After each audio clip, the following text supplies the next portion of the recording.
Baik Bapak Ibu sekalian, jadi seperti yang disampaikan oleh Ibu Direktur tadi, jadi ada dua kelompok program.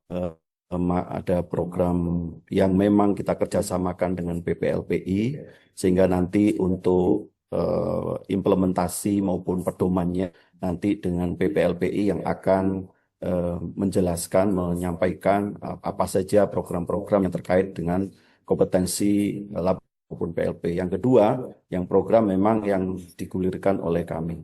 Bapak Ibu sekalian, satu hal yang mungkin saya highlight ya dari program ini ya, bahwa betul ini untuk dosen dan tendik, tetapi kepesertaan Bapak Ibu di dalam program ini itu harus melalui rekomendasi ya dari pimpinan perguruan tinggi.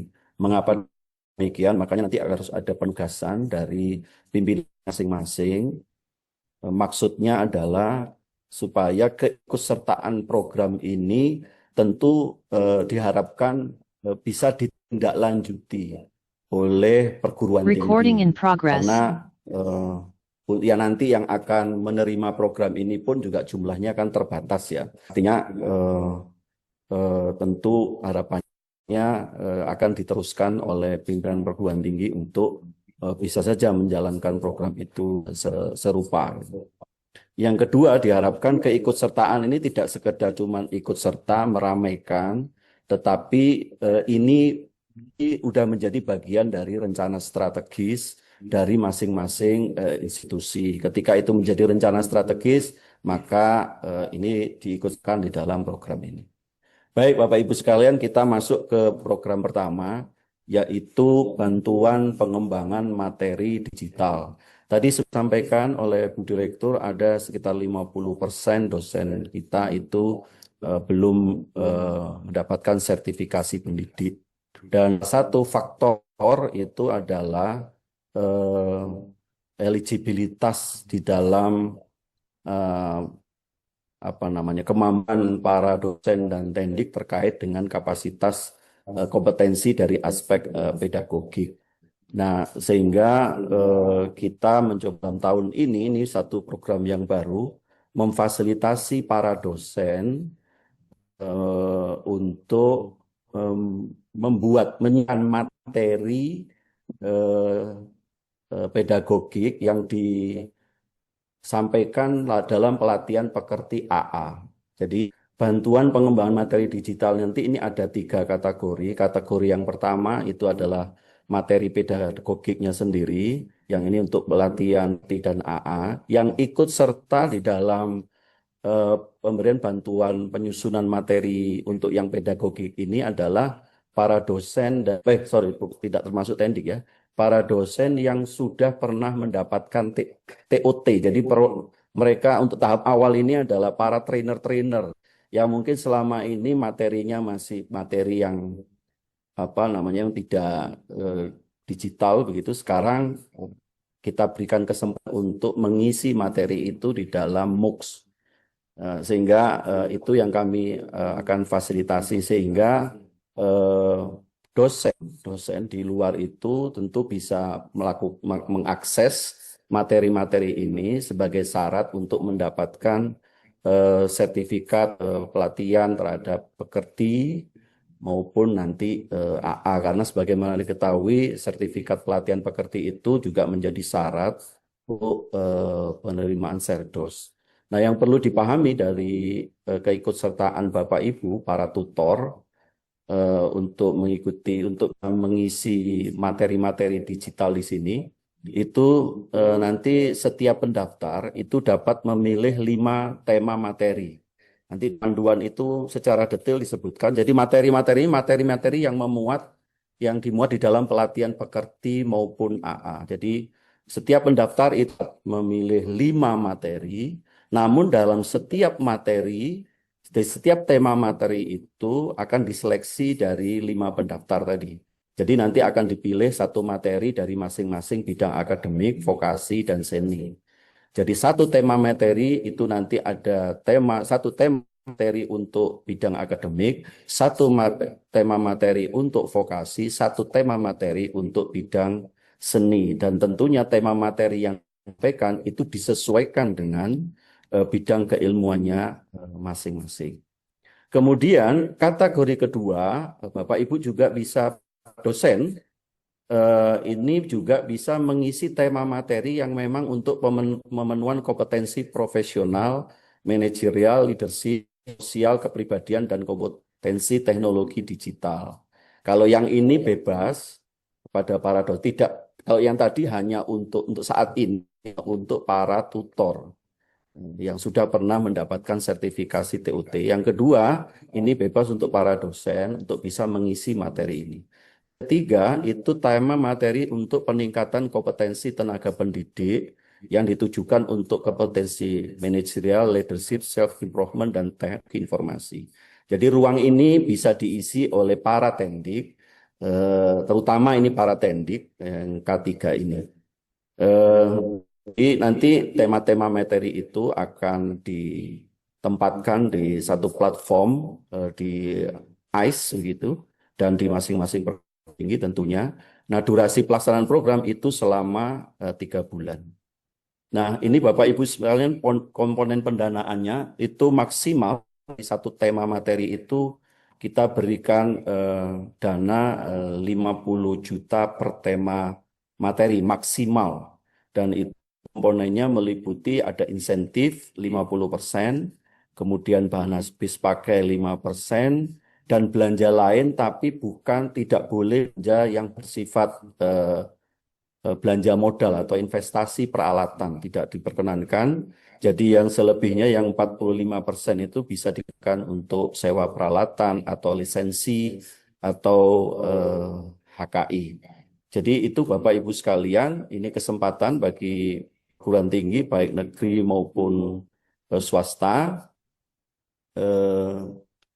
Di kiri kita sampaikan perguruan tingginya memiliki nilai baik sekali, kemudian memiliki pengalaman dalam pengembangan tema digital, dan kemudian perguruan tinggi sebagai penyelenggara pengembangan AA Pekerti. Itu Bapak Ibu untuk bantuan pengembangan modul digital. Yang kedua adalah magang data sharing. Bapak Ibu sekalian, ini merupakan bagian dari upaya kita bagaimana masing-masing kita tahu bahwa masing-masing perguruan tinggi itu punya kekurangan, tapi di sisi lain punya keunggulan. Begitu ya. Mungkin satu sisi satu perguruan tinggi memiliki kelemahan dari aspek pengelolaan penelitian misalkan, tapi di sisi lain ada perguruan tinggi yang punya keunggulan terhadap pengelolaan risetnya, misalkan seperti itu. Nah, ini bisa aja disinergikan.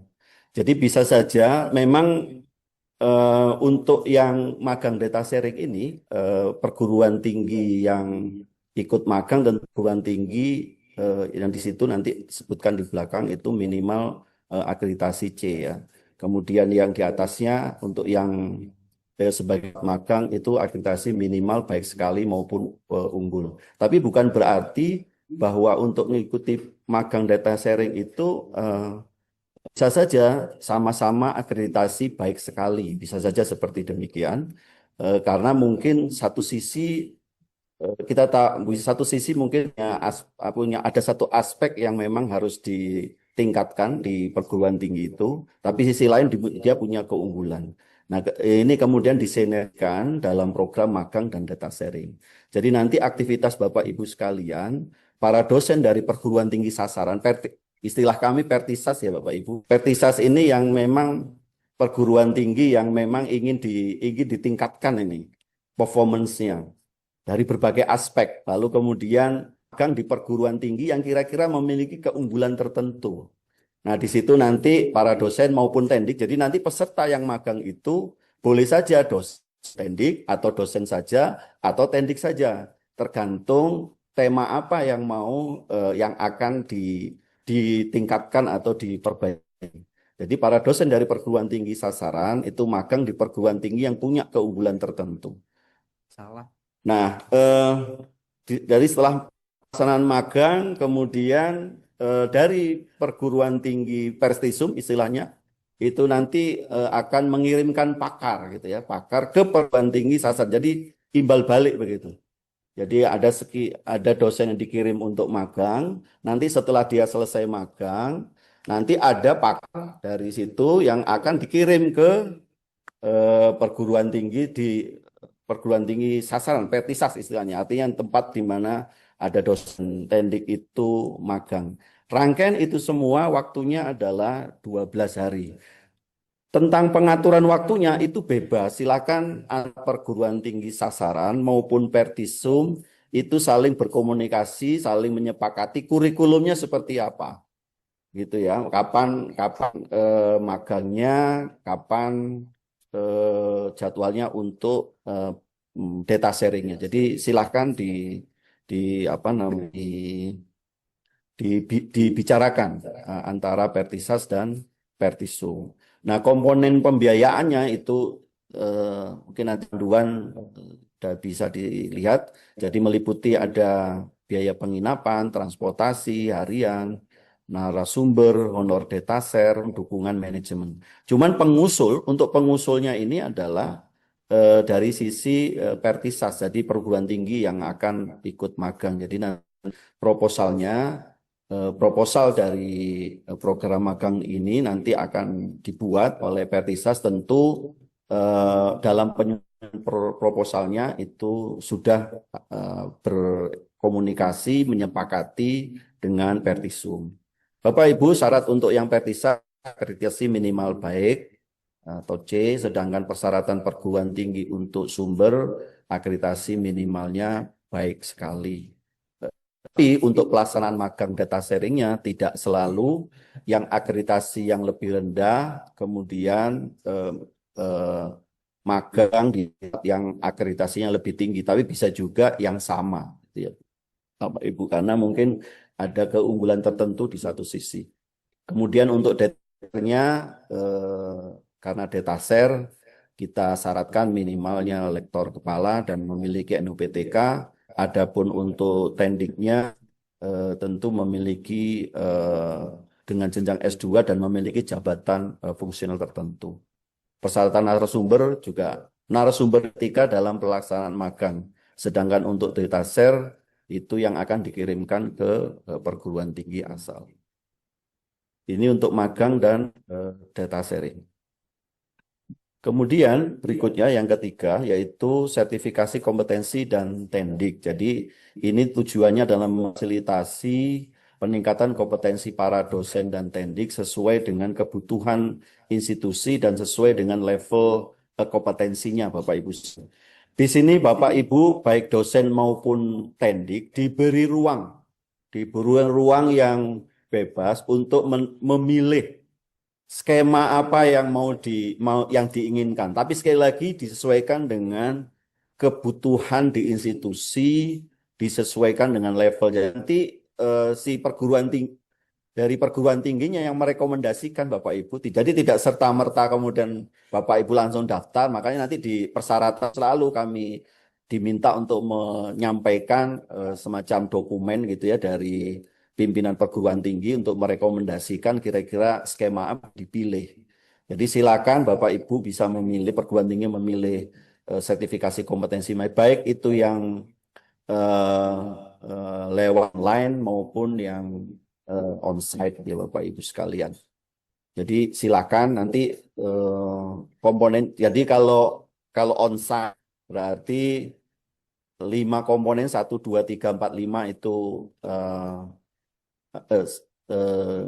digunakan. Tetapi kalau andai misalkan mengikuti program yang lewat online, misalkan seperti Coursera dan seterusnya, ya tentu 1 dan 2 yaitu biaya pelatihan dan biaya uji kompetensinya. Adapun penginapan, uang harian dan transportasi tentu tidak. Jadi sekali lagi ini momentum yang baik Bapak Ibu sekalian untuk para tendiknya maupun para dosennya untuk mengikuti atau mengajukan sertifikasi kompetensi dosen maupun tendik. Durasi waktu memang kami beri ruang sampai 3 bulan. Tentu pelatihannya ada yang berapa disesuaikan dengan programnya. Nah itu disilahkan saja, tapi rentangnya adalah 3 bulan. Jadi Bapak Ibu bisa memilih waktunya yang mana posisinya, tapi yang jelas rentang waktunya antara bulan, karena nanti pelaksanaan adalah September sampai dengan November, jadi di rentang waktu itu September hingga November. Jadi di dalam rentang bisa saja mungkin 2 minggu, tetapi dalam rentang itu tidak boleh ada yang ikut serta program sertifikasi kompetensi sampai melewati bulan November, tentu tidak bisa. Jadi harus ada di rentang waktu September hingga November. Ini semuanya, termasuk yang tadi magang data sharing. Tadi kami sampaikan magang sharing kan 12 hari. Nah itu pun juga monggo 12 hari itu diatur periodenya yang mana, tetapi tidak boleh melewati November. Demikian. Kemudian saya kira ini syaratnya untuk pesertanya. Nah ini ada rekomendasi dan pimpinan seperti yang saya sampaikan, baik itu maupun dosen maupun tendik. Penyelenggaraan keikutsertakan dari sertifikasi kompetensi boleh melalui platform berbasis MOOC tadi atau lewat LSP. Silahkan saja, yang penting memenuhi persyaratan yang disampaikan di dalam pedoman, Bapak Ibu sekalian. Berapa biayanya, kami tidak membatasi biayanya di sini. Jadi Bapak Ibu nanti akan menyampaikan RAB-nya. Nanti kami akan lihat dari usulan itu mana yang kira-kira apa namanya urgent, prioritas untuk kepentingan institusi maupun skala nasional. Nah, kemudian yang berikutnya adalah KILAB atau singkatan dari karya inovasi laboran. Kalau memang khusus untuk para laboran, Bapak Ibu sekalian. Ini program ini bukan program baru, karena ini 2023, 2024 sudah kita gulirkan. Pelaksanaan untuk menyusun ini 3 bulan. Jadi kegiatannya pertama tentu membuat inovasi. Yang kedua nanti akan ada kegiatan diseminasi hasil karya inovasi dalam bentuk seminar nasional, publikasi maupun dalam bunga rampai, bahkan nanti bila memungkinkan juga bahwa yang punya karya inovasi ini nanti kami buatkan materi digitalnya. Keluarannya berupa purwarupa, kemudian penerapan teknologi digital, peningkatan kinerja alat maupun diseminasi karya. Maaf, itu outputnya ada 3 tadi. Untuk biayanya ini meningkat, ada kenaikan. Kalau sebelumnya itu 20 juta, 30 juta proposal. Mungkin Bapak Ibu sempat bertanya mungkin di forum ini, kok kecil sekali? Nah, memang ternyata itu tidak menjadi hambatan, karena konsep untuk KILAB ini sesungguhnya adalah kolaborasi funding, kemudian namanya saja inovasi, jadi diharapkan para peserta dari laboran maupun PLP-nya itu membuat satu karya yang dengan memanfaatkan sumber daya yang ada. Disitulah letak inovasinya, Bapak Ibu sekalian. Sehingga sengaja kami memang mendanai, mungkin kalau dibanding mungkin ya dengan para dosen dengan riset besar gitu, ini 30 juta saja, tapi esensinya adalah memanfaatkan sumber daya yang dimiliki lalu kemudian menjadi satu alat yang apa namanya hasil yang bisa meningkatkan mutu pembelajaran maupun layanan. Dan terbukti Bapak Ibu, 2003 kita telah memiliki ada 69 karya inovasi dengan dana hanya 20. Nah, ini beberapa contoh Bapak Ibu sekalian. Contoh ini adalah salah satu laboran karena ada masalah ketika ada satu apa namanya ada kesulitan dalam mengambil darah pena ekor tikus gitu ketika beraktivitas di laboratorium gitu. Lalu kemudian si laboran ini menciptakan satu karya yang kira-kira apa yang menjadi hambatan tadi itu bisa teratasi. Ternyata dengan menggunakan limbah roller clamp infus. Jadi dengan limbah limbah roll frame infus, apa yang menjadi masalah dalam pengambilan darah vena ekor tikus itu bisa teratasi. Peralatannya sederhana Bapak Ibu sekalian. Kemudian ada blok diagram sistem. Lalu, nah ini mohon maaf ini saya mungkin kurang mampu menjelaskan ini kan sangat teknik ini ya. Kemudian yang ketiga ini inovasi kostum manuver Leopold dengan simulator denyut jantung janin sebagai alat peraga pemeriksaan kehamilan terintegrasi. Ini karya para lab, Bapak Ibu. Artinya tendik-tendik kita nih, para laboran. Hanya dengan 20 juta bisa menghasilkan karya seperti ini. Nah, ketiganya mereka yang terbaik tentu nanti akan kami kami ikut sertakan di dalam program sosialisasi di beberapa daerah untuk bisa memberikan motivasi kepada para tendik, para laboran di daerah betapa dengan sumber daya yang terbatas itu kita masih bisa menghasilkan karya. Kemudian tahun 2024 ada 96 karya inovasi. Ini ada peningkatan Bapak Ibu. Kami jadi karya-karya yang 96 itu kami bukukan dalam bunga sampai begitu. Bapak Ibu bisa nanti untuk yang para laboran yang mau ikut serta di program ini bisa melihat contoh-contohnya gitu. Seperti apa karya inovasi laboran yang dihasilkan oleh rekan-rekan kita para laboran. Ini bisa di-scan saja di situ, nanti Bapak Ibu bisa cermati apa saja kira-kira yang bisa dihasilkan. Yang kemudian berikutnya yang kerjasama dengan PPLPI, ada prinsipnya sama. Ini ada magang, sertifikasi kompetensi, dan ada workshop bertema pemanfaatan laboratorium berbasis AI dan penyusunan modul digital. Tapi ini sekali lagi yang ini kita kerjasamakan dengan PPLPI, pesertanya hanya khusus labo dan PLP yang untuk yang kerjasama dengan PPLPI. Jadi artinya program magang yang tadi kami jelaskan maupun program sertifikasi kompetensi yang kami jelaskan tadi itu tidak bisa diikuti oleh laboran. Tapi nanti para laboran maupun PLP ikut yang dikerjasamakan dengan PPLPI. Nanti dalam waktu dekat akan ada rilis dari PPLPI terkait dengan penyelenggaraan program magangnya di laboratorium. Ada 4 tempat gitu ya, laboratorium. Kemudian sertifikasi kompetensinya juga disesuaikan dengan kebutuhan prioritas bagi para laboran. Nah, Bapak Ibu sekalian, pelaksanaan programnya yang mungkin menjadi perhatian yang kami bold kuning itu penerimaan proposal singkat 18 Juli sampai Agustus. Bapak Ibu tidak perlu khawatir, proposalnya tidak rumit-rumit sekali karena Bapak Ibu tinggal mengisi di platform kami proposalnya.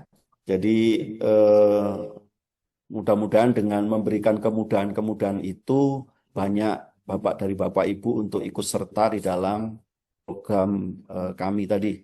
Jadi pelaksanaannya untuk penerimaan proposal atau mengisi. Jadi Bapak Ibu nanti harus akses di dalam laman sumber daya dikti. Di situ nanti proses pendaftarannya, pengumuman, seleksi, hingga proses pelaporan nanti bisa melalui di laman tersebut. Cuman yang ingin saya sampaikan garis bawahi, jangan lupa untuk bisa program ini tidak hanya daftar, tetapi ada banyak sekali peristiwa begini, Bapak Ibu mendaftar, udah masukkan data, tapi lupa mengekan. Nah itu jangan sampai salah nanti, ya Bapak Ibu sekalian.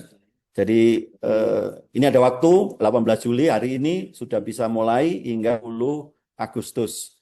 Seleksi dengan maraton 11 sampai 16 Agustus. Tanggal 18 Agustus antara 18.30 kami akan umumkan dan kontrak termasuk ada pembekalan juga. Ya pembekalan ini, oh ya kami mungkin ada yang terlewat. Untuk yang program pengembangan materi digital bagi para peserta dosen maupun tendik yang nantinya terpilih untuk mengikuti pengembangan modul digital tahun anggaran 2025, selain mendapatkan pendanaan yang maksimal 50 juta tadi, dan RAB yang disampaikan, kami akan ikut sertakan di dalam bimbingan teknis bagaimana menyusun modul digital. Jadi nanti menggunakan anggaran kami, Bapak Ibu akan kami undang untuk mendapatkan bimbingan teknis bagaimana membuat modul digital. Jadi selain dana, tapi juga ada bimbingan langsung. Selain itu, nanti dalam perjalanan akan ada tim yang akan mengawal Bapak Ibu sekalian. Saya kira itu paparan singkat kami. Saya kira Bapak Ibu sudah membacanya. Selanjutnya kita beri ruang untuk nanti tanya jawab, tapi sebelum itu kita ikuti bagaimana mekanisme pendaftaran melalui platform. Makasih. Saya akhiri. Assalamualaikum warahmatullahi wabarakatuh.